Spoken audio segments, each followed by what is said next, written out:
As we're driving up to our home, certainly in many cases it's nighttime, the home is dark, the lights are off in the house, the lights are off around the house.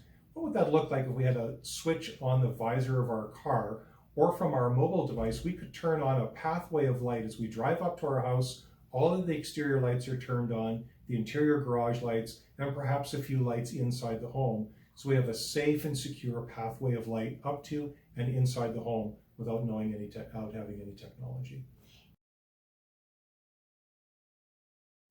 All right, so you can see on my Vivint app here that all the lights are on in the house, exterior lights, interior lights. And so what I'm gonna do is I'm gonna go back to my Levven app. I'm gonna click remotely through the cloud. I'm gonna select my queue, which is named Launch Homes. It's gonna load up all the devices or lights that are on. And here you can see them all on. So I'm gonna turn them all off. I'm gonna flip back to my Vivint app. Now the Vivint app won't automatically load what the latest camera feed is, so you actually gotta select into it. And you can see here now that the lights are all off.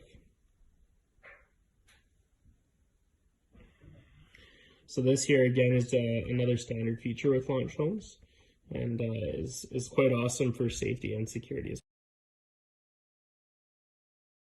And to add to that, you did mention earlier that you could use your intranet or you could be on the internet. Can you explain the difference? Yeah, I think having the ability to use your mobile device any way you choose, where you don't have folks, for instance, that want to be on the cloud, we allow it so that people can be on or off the cloud as they choose.